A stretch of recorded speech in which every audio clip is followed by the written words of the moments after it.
Hello, everybody, and welcome to the home of all things personal development, where we share personal experiences and professional expertise that are aimed at helping us to grow in all aspects of life.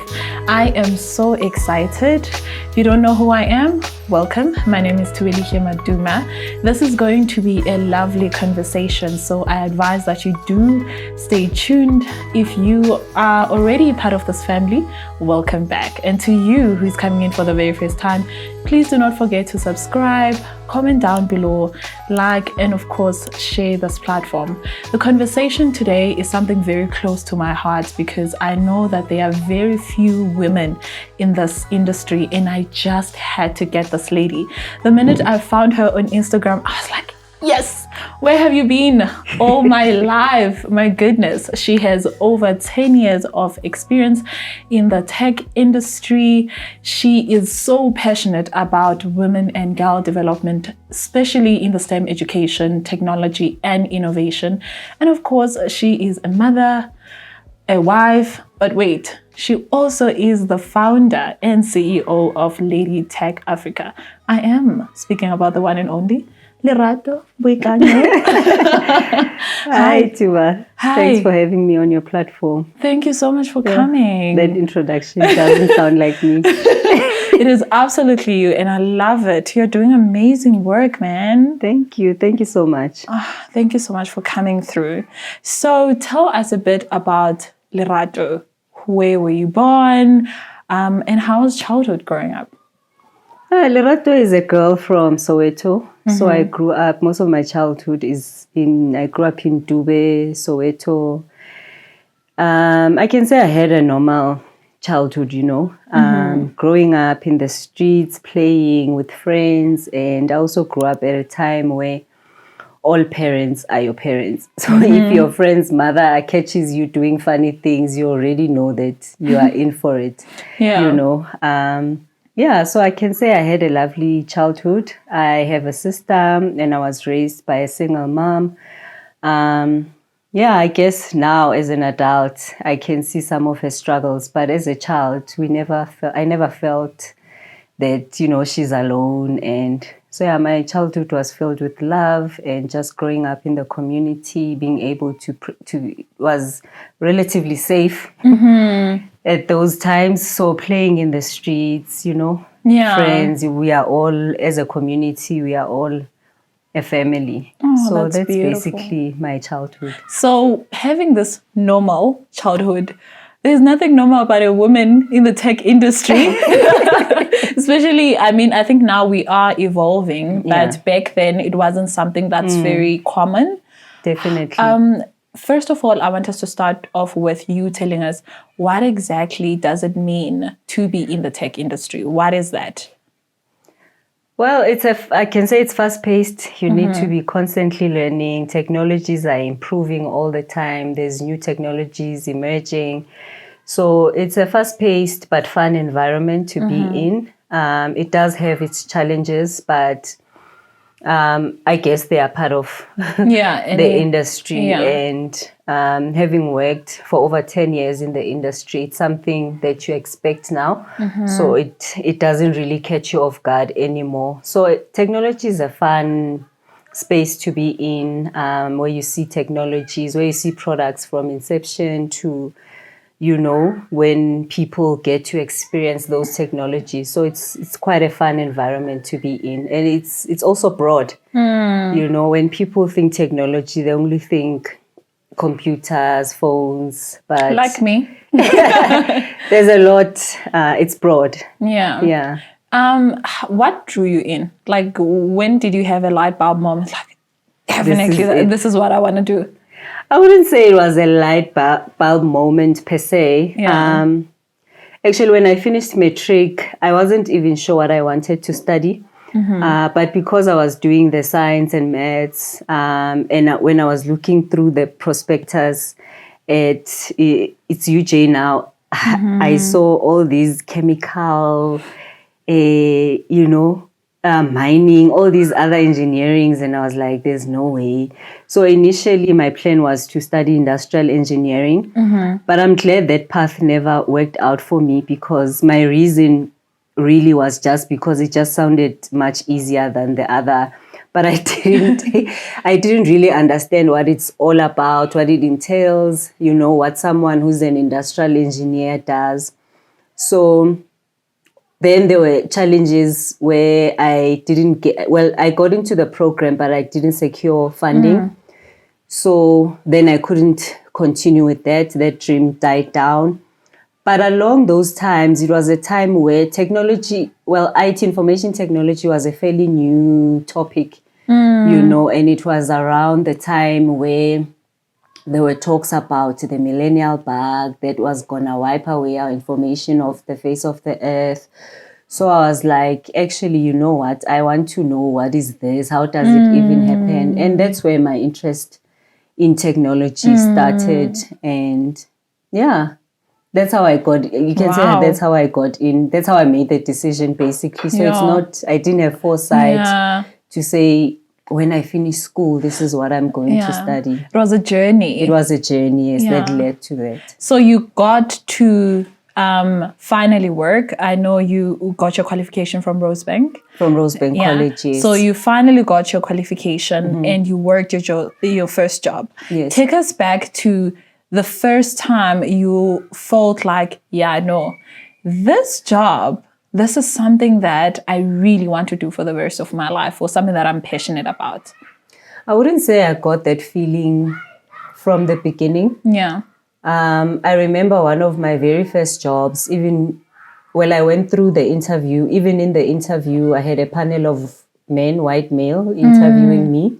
So already at that point, you feel intimidated and you're like, what is this? What did I just walk into, And then it leads up to your assessments. You go into the assessments, and even then you are the only girl that's in the room with guys. So you kind of feel like there's no way I'm getting this job, But eventually I did get the job, and I wouldn't say I was confident starting out. It's something I've built over it's something I had to work on over the years to find my confidence and the knowing that I belong in the industry, and also, I guess, loving what I do. I didn't have that from the beginning. But over time, the excitement of new technology, for example, like when I started out, I was a technician. So even then, the excitement of how computers have evolved over time, even with them, because when I was studying, it was still those white Mesa boxes with your sound card, and all those things were expansion cards, so cards that you could remove. Yeah. But over time, they started being embedded on the motherboard, those things. So seeing that evolution of technology from even the gadgets, and also working in the industry, there's always improvements in terms of software or applications that we use. So being in that space where you're constantly being exposed to how things evolve over time. Then I got to fall in love with it, I think, at that point. Yeah, that's amazing. You mentioned the interview process, that you were not just a Black person, but you were male, even going forward. I mean, we're female, even going forward. How do you think the industry has evolved now when it comes to women being involved in the tech industry? I mean, there has been some progress made, but, and it's not just us here in South Africa, it's a statistic globally that, women are a minority in the industry. We are making headway, but the progress is very slow. And this is my opinion, because, girls from school, high school, we are not really encouraged to take on these kinds of careers. So then definitely the number of women coming through in the workplace will be smaller, which is why the number of women in the industry is also low. And then coupled with the many challenges that we then face when we're in the workplace, some get in and they get there, they're like, nope, this is not for me, and they leave the industry. But I mean, there are many initiatives that are running to change that mindset. And we are seeing progress. It's slow, but, progress is progress. Are women undermined in this industry in any way? Do you remember any instance that you had that somebody looked down on you and what you could offer simply because you're a woman? Yeah, I mean, absolutely. You get those chances, like even the job that I was telling you about when I was first starting out, and I was tinier than I am now, very skinny, Yeah. And I remember having to go and fix a laptop. One of the directors or executives in that organization was having with his laptops. And as I walked in and introduced myself, hi, I'm Lerato. I come from IT. I'm here to have a look at the issue that you are having. And I'll never forget him picking up his phone and calling my boss at the time and just making sure this can't be the right person. I have a young girl standing in front of me telling me that she's here to fix my computer. Do you know her? Sure. And this, he was speaking in Afrikaans, all of this, but I had to do what I had to do at that time. And it is in those moments where, in a way, you kind of have to prove that you actually know what you're doing, because now you are here already. This person is doubting that you have the ability or the capabilities to do what you are here to do. So in those moments, you have to make sure you don't lose your cool. Yeah, not only you're cool, but you actually do the job. You prove them otherwise. You prove them otherwise, because I mean, I imagine if it was a guy, even if it was a black guy, he wouldn't react the same way. And just because they are men, it doesn't mean they know more, or sometimes I actually may be the one that has the skill set to do that certain thing, but because I'm a woman, then you may be undermined in that aspect. And I mean, we see this all the time, but now as you grow in the industry and you are more self-aware, you are able to assert yourself and, you basically have to command respect. Yeah, it is changing, but you do come across one or two of those people where they are still hostile towards women. Talking about commanding respect to those women that are interested in coming into the tech space, how can they ensure that they command respect without seeming arrogant or them just overdoing it because somebody wants to prove that I'm worthy of being here, or don't undermine me just because I'm a woman? Because sometimes we struggle with balancing the two. So from your experience, and maybe something that you remember doing that allowed you to end up getting that respect from people and people respecting your space and your qualification and your profession or your expertise, what advice can you give? What practical things do you think they can apply?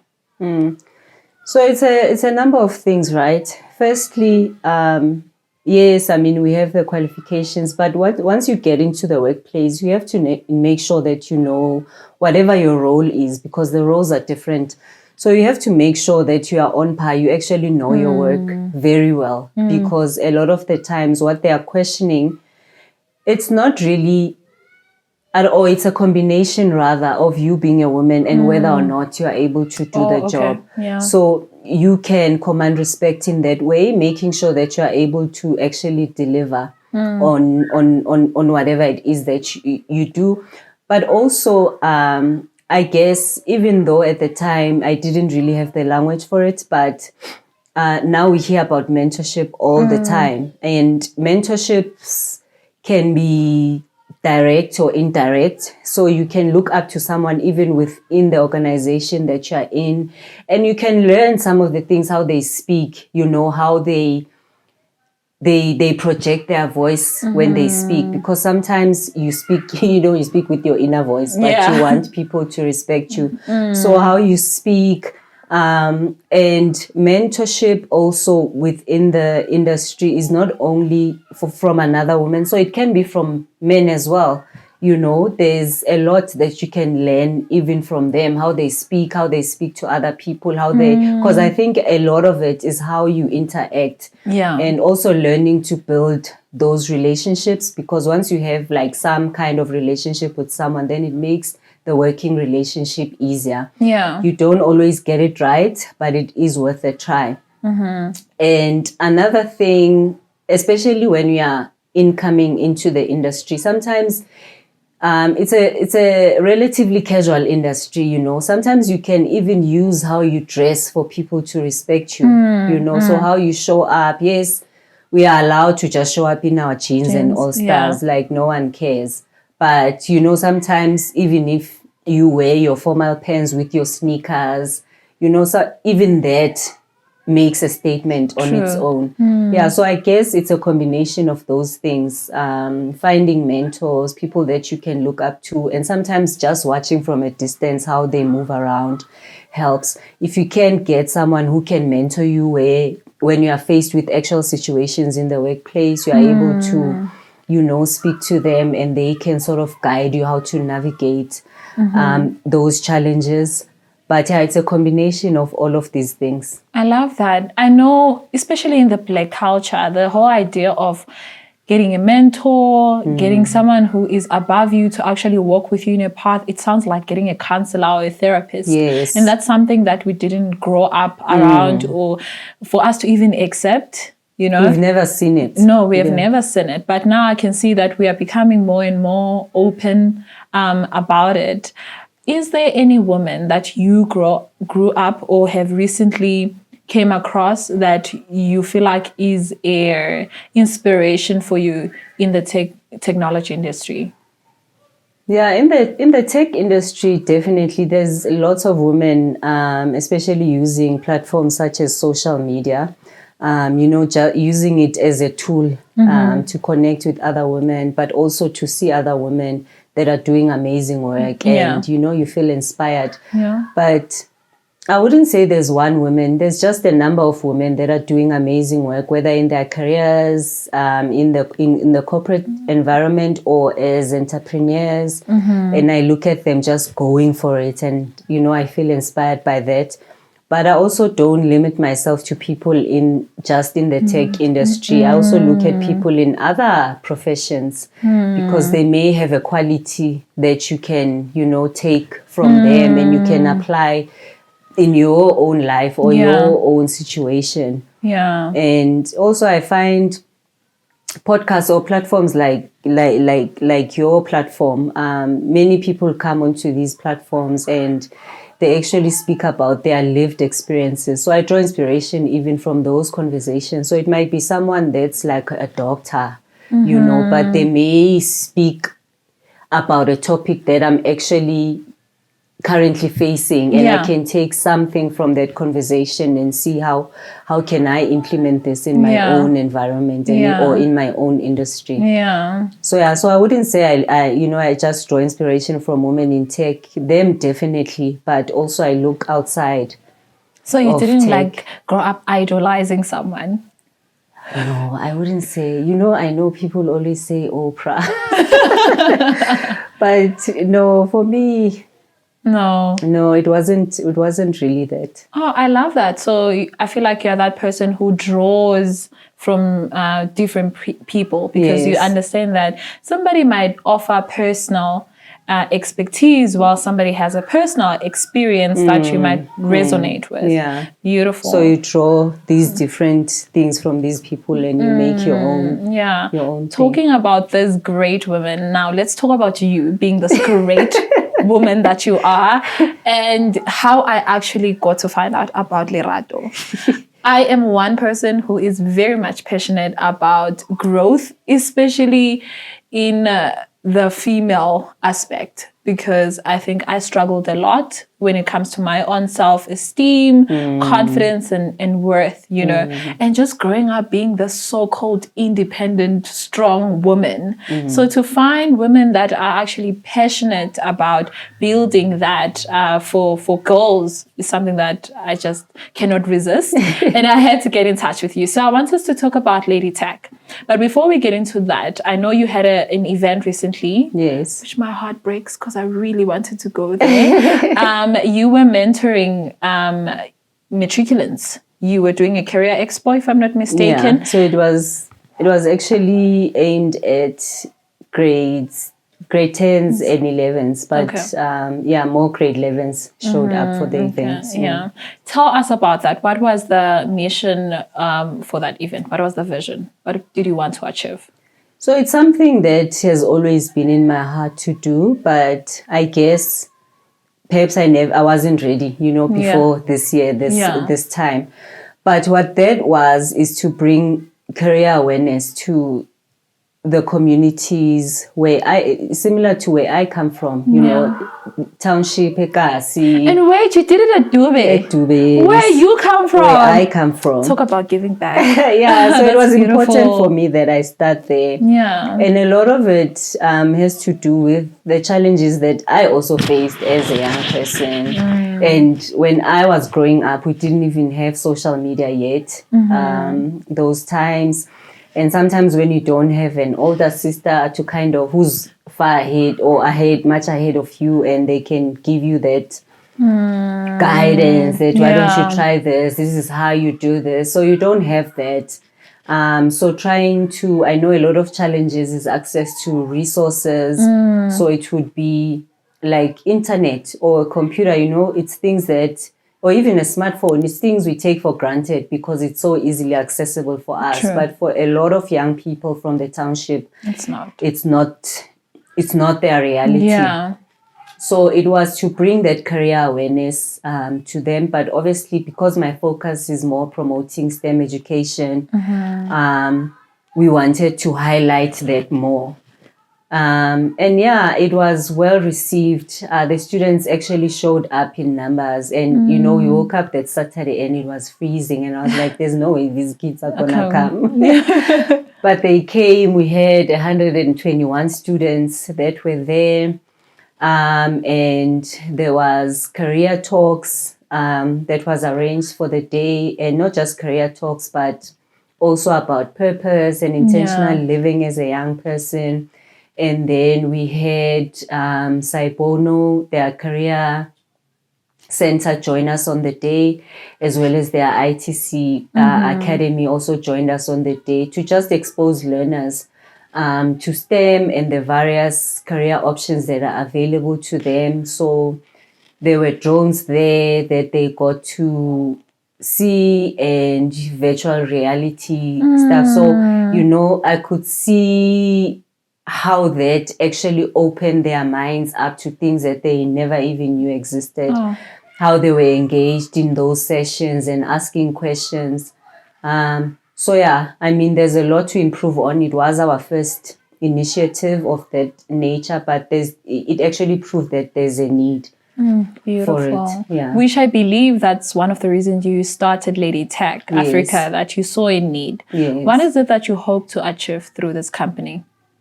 So through this company is basically to make an impact, especially from young people, young women and girls that come from the township. Yeah. Because sometimes how things are in the township.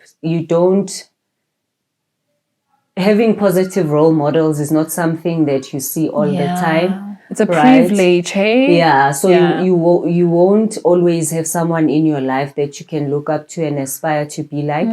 So what the platform aims to do is to expose these young girls to young women that are actually doing it, and also sometimes that come from a background similar to theirs that they can identify with, but also with the challenge that we face in tech of women being a minority. So it's to change their mindset to say, hey, you can actually do this. Here I am, I've done it, and here are other women that have also done it.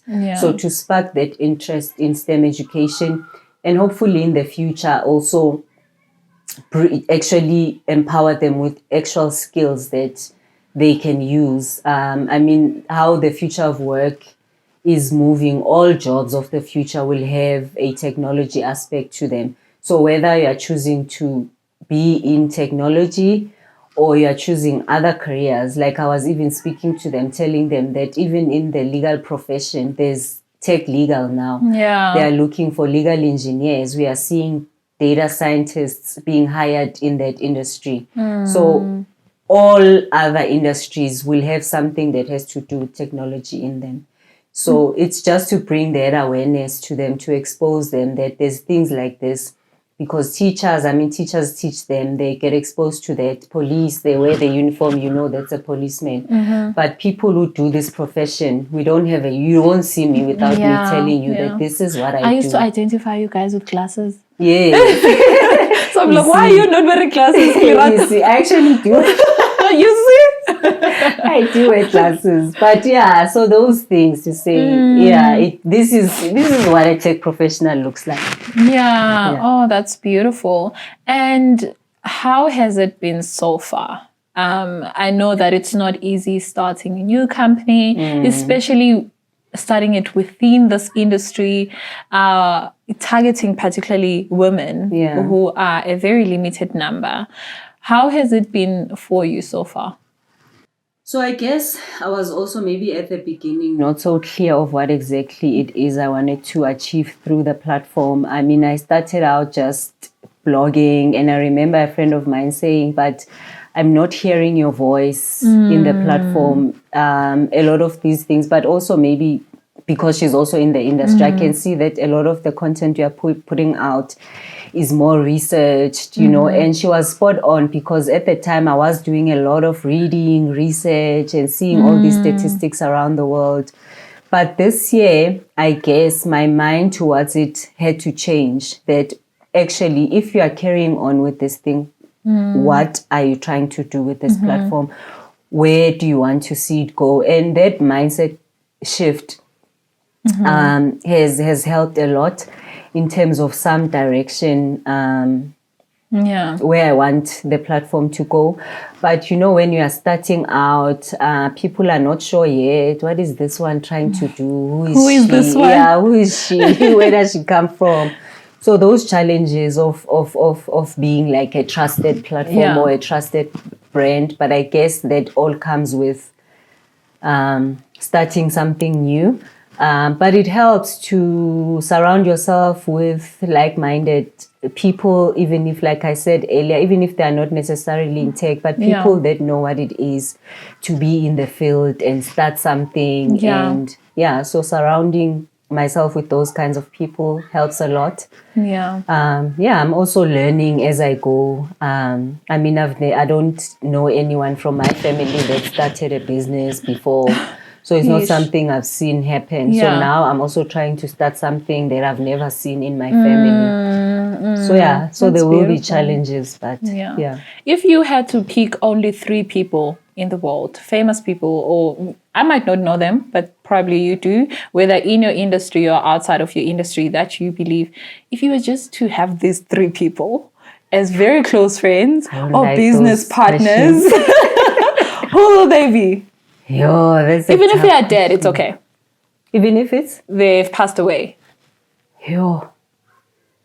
As partners or friends. I'd say Sarah Jakes is one of them. I've been following her for years. I know now, like, everyone knows about her. And I remember seeing her for the first time. You know how it is I don't want to speak bad about the church. How you must look and dress a certain way. And I saw this lady preaching the word of God and still looking cool. And I was like, yes, so I can be cool and still love the Lord, So she definitely, and also how she's just owned her story. Sometimes we just share the good, but we don't share what led to that. So definitely she would be one of them. I guess I'll also mention Oprah. I'm struggling to think of words now, but also, I mean, she's this celebrated person now, but if you actually listen to her story and where she comes from, she basically comes from nothing, the plantation where there was slavery and all those things, but she's been able to make such a a name of herself, having come from nothing. Yeah. You know, that's definitely something we cannot overlook. Yeah. Sure, I can't think of a third person now. Well, those are great business partners. Yeah. As a mom and a wife, as we come to a close, what would you advise the 20-year-old Lerato? Sure. To just believe in herself. Yeah.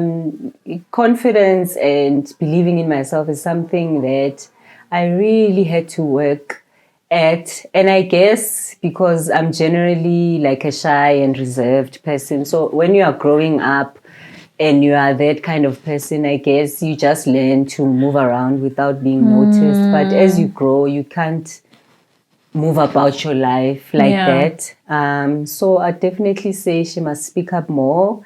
What she has to say matters, and she must be confident in her voice and her opinions and her perspective. Yeah, that's what I'd say to her. Beautiful. To somebody who would like to know more about you, about LadyTech Africa, how can they get hold of you? Okay, I'm on all social media platforms, but I live on Instagram. So on Instagram, I'm there. On my personal account, I'm Lerato Boikanyo. They can follow me or DM me there. And for LadyTech Africa, it's one word, LadyTech. We are LadyTech Africa across. We are on Instagram, but we are also on Facebook because a lot of our audience, the people that we are actually trying to reach, are actually on Facebook. So we are on Facebook. I'm also on LinkedIn if you want to reach me there. I'm also quite active there, so you can reach me even there or connect with me. Lerato Boikanyo everywhere. Beautiful. LadyTech Africa is also on LinkedIn. Lovely. If you want to connect with us there. Thank you so much. Thank you for having me. It's been beautiful. You just have this calm spirit. I love it. I get that all the time. Oh, you are so calm.